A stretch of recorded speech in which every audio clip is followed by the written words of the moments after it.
जंगल में सूखे का कहर और भूखे पक्षियों की जादुई किताब। एक बार जंगल में सूखा पड़ा हुआ था। जंगल के सभी पक्षी बहुत परेशान थे क्योंकि आजकल जंगल में किसी भी पेड़ पर कोई भी फल दिखाई नहीं पड़ रहा था। इसीलिए जंगल के सभी पक्षियों का खाना अब खत्म हो चुका था और सभी पक्षी खाने को लेकर बहुत ही ज्यादा परेशान थे। अरे अरे भाइयों, अब क्या होगा?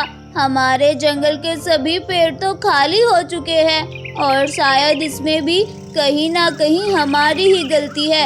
अगर हमने इतना ज्यादा खाना वेस्ट ना किया होता तो शायद आज हमारे जंगल से टाइम से पहले भोजन खत्म ना होता। उधर टूनी चिड़िया बेचारी बहुत परेशान थी क्योंकि उसके बच्चे अभी बहुत छोटे थे और वो दोनों बेचारे भूख से बिलबिला रहे थे और अपनी माँ से रो रो कर खाने की मांग कर रहे थे। माँ, हमें कुछ खाने को दो ना माँ, मुझे तो बहुत भूख लग रही है। हाँ माँ, मेरे तो पेट में भी बहुत दर्द हो रहा है भूख की वजह से। ऐसा लग रहा है अगर मैं थोड़ी देर और भूखा रहा तो शायद मेरी भूख से जान ही ना निकल जाए।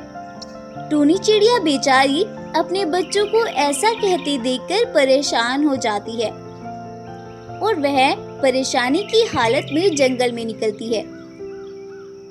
जंगल में जाकर टूनी चिड़िया इधर उधर खाने की तलाश करने लगती है, लेकिन बहुत देर तक ढूंढने के बाद भी उसे एक दाना भी खाने का नहीं मिलता और टूनी चिड़िया बेचारी निराश होकर एक पेड़ की डाल पर बैठकर रोने लगती है। हे ईश्वर, ये तेरी कैसी परीक्षा है?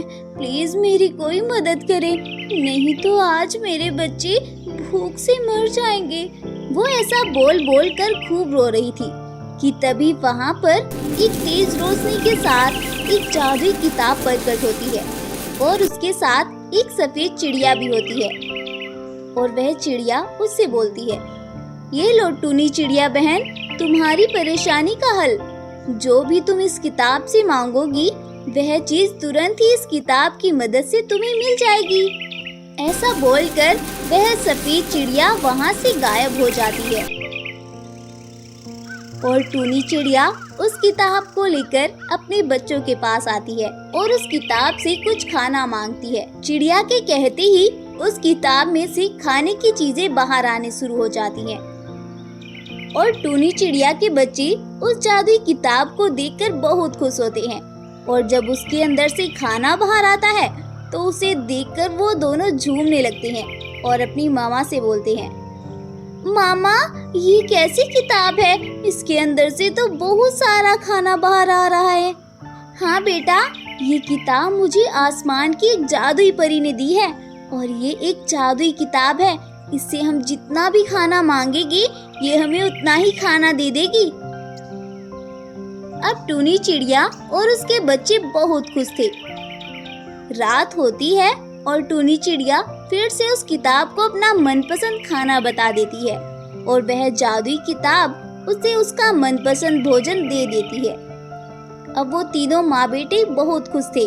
उस जादुई किताब को देखकर टूनी चिड़िया के मन में बाकी जंगलवासियों का भी ख्याल आता है और वह सुबह होते ही सभी जंगलवासियों को एक जगह पर इकट्ठा करती है और उस जादुई किताब से खाना लेकर उन सभी पक्षियों को दे देती है।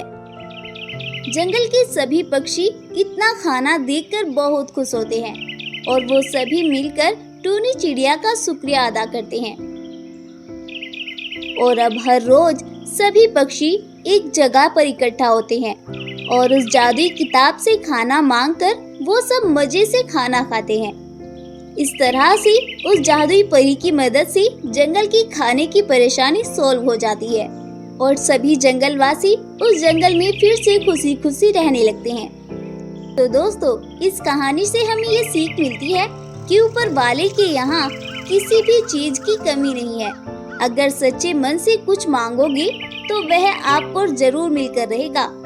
स्टोरी पसंद आई हो तो वीडियो को लाइक करें, अपने दोस्तों के साथ शेयर करें और ऐसी ही मजेदार कहानियों की अपडेट रोजाना पाने के लिए हमारे चैनल को सब्सक्राइब करना बिल्कुल ना भूलें।